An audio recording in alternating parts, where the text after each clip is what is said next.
उन्नति coaching centre में आपसे बच्चों का स्वागत है। तो कल बच्चों हमने एक वीडियो बनाई थी बौद्ध धर्म से संबंधित, जिसमें उसके बौद्ध धर्म के सारे जीवन के बारे में मैंने आपको बताया था। तो बच्चों आज हम एक नई वीडियो लेकर आए हैं बौद्ध धर्म से संबंधित कि बौद्ध धर्म में कितनी संगति हुई थी टोटल। तो बच्चों बौद्ध धर्म में कुल 4 संगति हुई थी। कितनी संगति हुई थी? 4 संगति हुई थी। फिर से इससे संबंधित बहुत ज्यादा पूछे जाते हैं। तो जो पहली संगति हुई थी 483 ईसा पूर्व में, कहाँ हुई थी बच्चों? राजगृह में, जो कि मगध की राजधानी होती थी। किसके शासन काल में हुई थी बच्चों? अजात शत्रु के शासन काल में हुई थी। दूसरी बौद्ध संधि बच्चों इसके 100 साल बाद 383 ईसा पूर्व में हुई थी वैशाली में। और किसके समय में हुई थी बच्चों? कालाशोक के समय में हुई थी।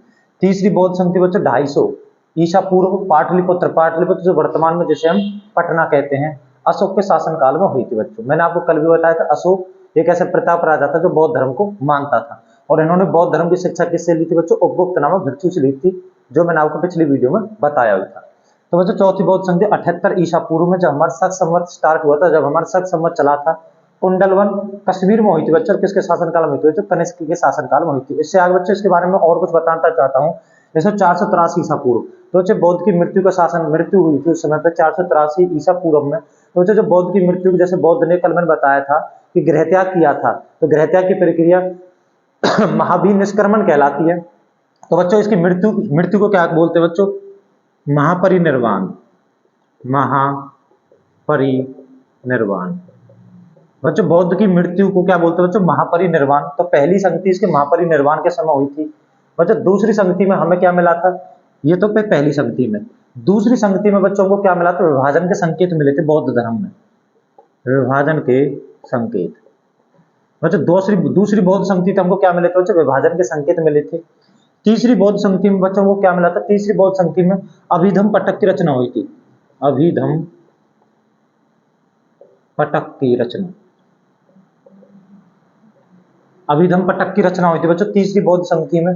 और बच्चों चौथी बौद्ध संगति जो हुई थी, चौथी बौद्ध संगति में ये बट गया था, विभाजन हो गया था, विभाजन हो गया था। वैसे चौथी बौद्ध संगति में क्या होता है? विभाजन हो गया था और बौद्ध धर्म 2 भागों में बट गया था, हीनयान और महायान। तो जो दोबारा से बताना चाहता हूँ, पहली बौद्ध संगति में बच्चों इसकी मृत्यु के समय में हुई थी। जब इसकी मृत्यु हुई थी 483 ईसा पूर्व, मैंने आपको कल बताया भी था। तो बच्चों इसकी मृत्यु को क्या कहा जाता है? महापरिनिर्वाण। जैसे इसके गृह त्याग की प्रक्रिया महावीर निष्क्रमण कहलाती है, इसी प्रकार इसकी मृत्यु को क्या बोलते हैं बच्चों? महापरिनिर्वाण बोलते हैं। दूसरी बौद्ध संगति जो कालाशोक के समय हुई थी, उसमें विभाजन के संकेत मिले थे। तीसरी बौद्ध संगति में बच्चों अभिधम पटक की रचना हुई थी। और चौथी बौद्ध संगति में बच्चों इसका विभाजन हो गया था, 2 शाखाओं में बट गए थे, महायान और हीनयान। दोबारा बताना चाहता हूं बच्चों, अजात शत्रु, कालाशोक, अशोक और कनिष्क, ये सभी बौद्ध धर्म को मानने वाले राजा हुए हैं। और यह चीज हमको याद रखनी है कि कौन कौन से राजा बौद्ध धर्म को मानते थे, कौन कौन से राजा जैन धर्म को मानते थे। तो ये याद रखना, अजात शत्रु, कालाशोक, अशोक, कनिष्क, ये सभी किसको मानते थे बच्चों? बौद्ध धर्म को मानते थे। तो बच्चों इसके बाद हम आपको बताते कि जो मैंने आपको बताया था कि चौथी संगति हुई थी जो बौद्ध धर्म संबंधित, उसमें इनका विभाजन हो गया था, 2 भागों में विभाजन होता है बच्चों, हीनयान और महायान। बच्चों 2 शाखा कौन कौन सी थी? हीनयान थी, एक महायान थी। बच्चों हीनयान कहते हैं रूढ़िवादी थे, परिवर्तन को स्वीकार नहीं करते थे, मतलब जो पुरानी परंपरा चली आ रही थी उसी को मानते थे। ये बच्चों परिवर्तन को स्वीकार करते थे। कौन बच्चों? महायान वाले। ये बुद्ध को महापुरुष मानते थे, ये कहते थे कि महापुरुष थे, भगवान नहीं थे। लेकिन जो महायान वाले थे ये भगवान का उसे अवतार मानते थे। कौन बच्चों? महायान वाले। जो हीनयान थे ये मूर्ति पूजन नहीं करते थे, क्योंकि महापुरुष मानते थे, ये इनके विचारों को समर्थन करते थे, लेकिन इसको भगवान का अवतार नहीं मानते थे, इनके विचारों को मानते थे, लेकिन उनसे मूर्ति पूजा करते थे, क्योंकि इनको भगवान का अवतार मानते थे, इनको एक प्रकार से भगवान मानते थे। ये वर्तमान में बच्चों दक्षिण भारत, श्रीलंका और थाईलैंड में रहते हैं। जो आज का वर्तमान में कहां पर रहते हैं बच्चों? दक्षिण भारत में, श्रीलंका में और थाईलैंड में रहते हैं बच्चों हीनयान शाखा वाले। और ये वर्तमान में उत्तर भारत और चीन में रहते हैं बच्चों। कौन से? महायान वाले। तो बच्चों महायान वाले रहते हैं बच्चों कहां पे? वर्तमान में उत्तर भारत और चीन में रहते हैं। तो जो ये थे, इसके बाद बच्चों मैं आपको बताना चाहता हूँ 6 से 8 ईस्वी में, 6 से 8 ईस्वी में, ईसा पूर्व नहीं बच्चों, 6 से 8 ईस्वी में एक तीसरी शाखा आई थी इसकी, वज्रयान। तीसरी शाखा और आई थी बच्चों इसकी, वज्रयान। लेकिन बच्चों वज्रयान में बहुत ज्यादा आडंबर, जादू टोना, ये चीजें होने लगी, और लोगों का फिर बौद्ध धर्म से मोहभंग होने लगा। लोग दोबारा से किसमें बच्चों? किसमें? हिंदू धर्म में वापसी करने लगे। तो बच्चों ये भी याद रखना, पेपर में एक प्रश्न पूछा जा सकता है कि निम्न में से कौन सी बौद्ध धर्म की शाखा नहीं है? तो जो हीनयान भी है, महायान भी है, वज्रयान भी है। तो 3 शाखा थी बच्चों, लेकिन ज्यादातर हीनयान और महायान से पूछा जाता है। लेकिन 6 से 8 ईस्वी में बच्चों एक और आई थी, वज्रयान। कौन सी शाखा आई थी बच्चों? वज्रयान। लेकिन इसमें जादू टोना आडंबर ये चीजें होने लगी थी, जिससे लोगों का बौद्ध धर्म से मोहभंग होने लगा था और लोग किसको मानने लगे थे बच्चों? दोबारा से हिंदू धर्म में क्या करने लगे थे बच्चों? वापसी करने लगे थे। ठीक है बच्चों। तो जो महात्मा बुद्ध की जो मैंने अभी बताया था कि जो ये थे बच्चों महायान वाले क्या मानते थे बच्चों? भगवान का अवतार मानते थे और मूर्ति पूजा करते थे। तो जो भगवान बुद्ध की जो मूर्ति बनी होती है, बुद्ध की मूर्ति बच्चों किस में बनी होती है बच्चों? गांधार शैली में बनी है। ये प्रश्न याद रखना बच्चों कि महात्मा बुद्ध की मूर्ति किस शैली में बनी होती है? गांधार शैली में बनी हुई है। लेकिन बच्चों ये भी याद रखना है, लेकिन पहली मूर्ति मथुरा शैली में बनी थी बच्चों। किसमें? मथुरा शैली में बनी थी। ये प्रश्न भी याद रखना बच्चों कि महात्मा बुद्ध की जितनी भी मूर्ति है बच्चों सारी किस शैली में बनी होती है बच्चों? गांधार शैली में बनी हुई है। लेकिन जो पहली मूर्ति थी बच्चों वो किस शैली में बनी थी बच्चों? वो मथुरा शैली में बनी हुई थी। और बताना चाहता हूँ बच्चों जो महात्मा बुद्ध ने जितने भी सारे उपदेश दिए थे बच्चों कौन सी भाषा में दिए थे बच्चों? पाली भाषा में। ये प्रश्न सबसे ज्यादा बार रिपीट होता है पेपरों में कि महात्मा बुद्ध ने अपने जो उपदेश दिए थे, मैंने कल भी बताया था, पहला उपदेश सारनाथ में दिया था, लेकिन सबसे ज्यादा उपदेश कौन सी जगह दिए बच्चों? सारनाथ में दिए, वो अक्षरावस्ती में दिए थे बच्चों। तो कौन सी भाषा थी बच्चों? पाली भाषा में दिए थे। और बुद्ध की मूर्ति बच्चों सारी जितनी भी मूर्ति जो महायान वाले मूर्ति बनाते थे वो गांधार शैली में बनी हुई थी, लेकिन बच्चों पहली मूर्ति मथुरा शैली में बनी हुई थी। ये प्रश्न हमको याद रखना है। इसके बाद तो बच्चों इससे आगे हम पढ़ते हैं कि बौद्ध साहित्य को त्रिपिटक कहा जाता है। ये प्रश्न पूछा जाता है कि बौद्ध साहित्य को क्या कहा जाता है? त्रिपिटक कहा जाता है। और बौद्ध साहित्य में 3 पिटक माने गए हैं बच्चों। एक तो है सुत्त पिटक, बौद्ध धर्म के जिसमें उपदेश लिखे हुए हैं, जितने भी उपदेश है बौद्ध धर्म के किस में लिखे हुए हैं? सुत्त पिटक में लिखे हुए हैं। एक होता है बच्चों विनय पिटक, जिसमें हमें बौद्ध धर्म के नियमों का वर्णन मिलता है। एक होता है बच्चों अभिधम्म पिटक, जिसमें बौद्ध के धार्मिक विचारों का संग्रह मिलता है। तो जो कितने प्रकार के पिटक बताए मैंने आपको? 3 प्रकार के पिटक होते हैं। कौन कौन से बच्चों? सुत्त पिटक, विनय पिटक और अभिधम्म पिटक। अभिधम्म पिटक वही है जिसकी रचना किसमें हुई थी बच्चों? तीसरी बौद्ध संगति के दौरान हुई थी बच्चों। चैत्य, एक चीज और बताता हूं बच्चों, चैत्य क्या होता है? जहां बौद्ध धर्म के लोग पूजा करते हैं। जैसे हिंदू धर्म के लोग कहां पे पूजा करते हैं बच्चों? मंदिर में। मुसलमान धर्म के लोग कहां पे पूजा करते हैं बच्चों? मस्जिद में। ऐसे बच्चों जहां पर बौद्ध धर्म के लोग पूजा करते हैं उसे चैत्य कहा जाता है। स्तूप, जहां इनके अवशेषों को रखा जाता है बच्चों स्तूप कहा जाता है। और सबसे बड़ा स्तूप कहां पे बच्चों? इसका बताना मुझे, कमेंट करके बताना बच्चों, इनका सबसे बड़ा स्तूप कहां पे है?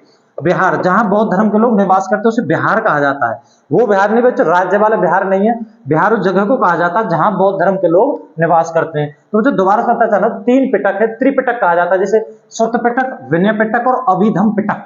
अभिधम्म पिटक, सुत्त पिटक और विनय पिटक बच्चों। अभिधम्म पिटक, सुत्त पिटक और विनय पिटक। और चैत्य, स्तूप और बिहार ये भी किससे संबंधित बच्चों? बौद्ध धर्म से संबंधित है। जब बौद्ध धर्म के लोग क्या करते हैं? पूजा से चैत्य, जैसे हम मंदिर में पूजा करते हैं। स्तूप जहां इनके अवशेषों को रखा जाता है। बिहार जब बौद्ध धर्म के लोग बच्चों निवास करते हैं। तो बच्चों इससे आगे पढ़ते हैं हम।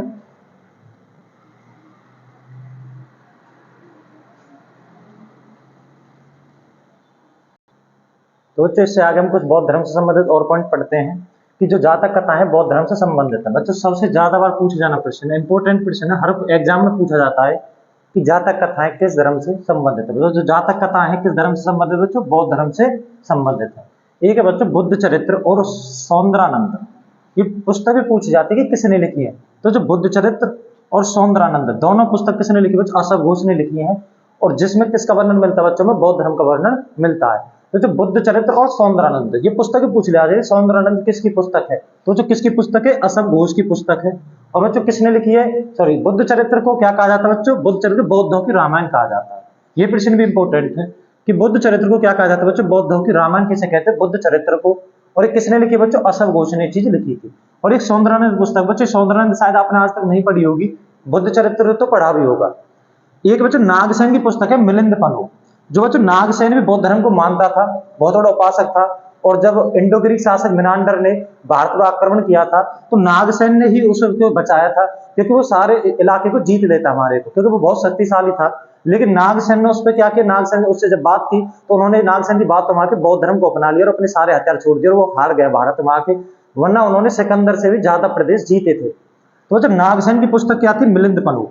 मिलिंद पनो में बौद्ध धर्म का क्या मिलता है बच्चों? वर्णन मिलता है। एक बच्चों महात्मा बुद्ध को एशिया का ज्योतिपुंज, मैंने कल आपको बताया भी था पिछली वीडियो में कि महात्मा बुद्ध को एशिया का ज्योतिपुंज या लाइट ऑफ एशिया कहा जाता है। लेकिन बच्चों ये प्रश्न नहीं पढ़ा होगा आपने कि महात्मा बुद्ध को एशिया का ज्योतिपुंज किसने कहा था? एडविन अर्नोल्ड ने।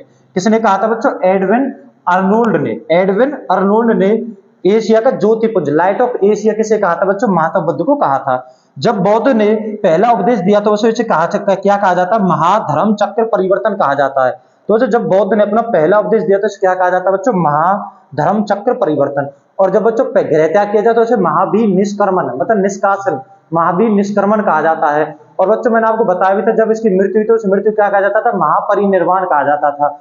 और जब पहला उपदेश दिया था उसे क्या कहा जाता है? महाधर्म चक्र परिवर्तन। और बच्चों मैंने आपको बताया था सबसे बड़ा स्तूप कहां पे बच्चों? सांची में। मैंने बताया था आपको अभी सबसे बड़ा स्तूप कहां पे बच्चों? इसका सांची। सांची कहां पे पड़ता है बच्चों? मध्य प्रदेश में है। बच्चों सबसे बड़ा इसका जो स्तूप है कहां पे बच्चों? सांची में है। कहां पे बच्चों? सांची में इसका सबसे बड़ा स्तूप है। और चीज मैं इसके बौद्ध धर्म के बारे में आपको बताऊं तो जो बौद्ध धर्म का क्या था कि बौद्ध धर्म के जो लोग होते थे, सबसे पहले जो अगर इंडिया में, भारत में किसी की मूर्ति की जब पूजा हुई थी सबसे पहले बौद्ध की हुई थी। बच्चों बौद्ध धर्म ने ही मूर्ति पूजा प्रारंभ की थी। और बच्चों जो जुलूस निकालने की प्रथा थी, जुलूस निकालने की प्रथा भी बच्चों बौद्ध धर्म से संबंधित है। और उसके बाद बच्चों निर्वाण बौद्ध धर्म का परम लक्ष्य होता है। बच्चों बौद्ध धर्म का परम लक्ष्य क्या होता है बच्चों? निर्वाण प्राप्त करना। क्या होता है बच्चों? निर्वाण प्राप्त करना। एक चीज और बताना चाहता हूं बच्चों बौद्ध धर्म संबंधित, अगर बौद्ध धर्म में जो गृहस्थ जीवन में रहते बौद्ध धर्म को अपनाते तो उन्हें उपासक कहा जाता था। क्या कहा जाता बच्चों? उपासक। जो बच्चों गृहस्थ जीवन में रहते हुए भी बौद्ध धर्म को अपनाते तो उन्हें क्या कहा जाता था बच्चों? उपासक कहा जाता था। क्या कहा जाता था बच्चों? उपासक कहा जाता था। और बच्चों बौद्ध धर्म में शामिल होने की न्यूनतम आयु कितनी थी बच्चों? 15 वर्ष। बौद्ध धर्म में शामिल होने की बच्चों न्यूनतम आयु कितनी थी बच्चों? 15 वर्ष थी। तो बच्चों ये प्रश्न आपको बच्चों मैंने इस वीडियो में, इस पार्ट में आपको लिख के क्यों बताया? क्योंकि बहुत लंबी वीडियो बन जाती है जिससे बच्चों को देखने में टाइम बर्बाद होता है। बच्चों आपको एक छोटी सी वीडियो में आपको इतनी सारी जानकारी मिल रही है, इसलिए मैंने आपको बहुत छोटी वीडियो पहले लिख के आपको समझाया है और एक स्टेप टू स्टेप समझाया। एक प्रकार से थ्योरी बोल लो, ये एक प्रकार से ऑप्शन टाइप क्वेश्चन में भी ये प्रश्न ज्यों की त्यों पूछे जाते हैं। तो ये आज हमारी बौद्ध धर्म से संबंधित जो वीडियो थी, बौद्ध धर्म से संबंधित जो भी पार्ट थे सारे खत्म होते। जितने भी संभावित प्रश्न बौद्ध धर्म से बनते हैं वो मैंने आपको इस वीडियो में, इससे पिछली वीडियो में आपको करवाए। उम्मीद है सभी बच्चों को हमारी वीडियो पसंद आएगी। अगर हमारी वीडियो पसंद आती है तो हमारे चैनल को सब्सक्राइब जरूर करें, कमेंट करें और वीडियो को लाइक और शेयर करें। धन्यवाद।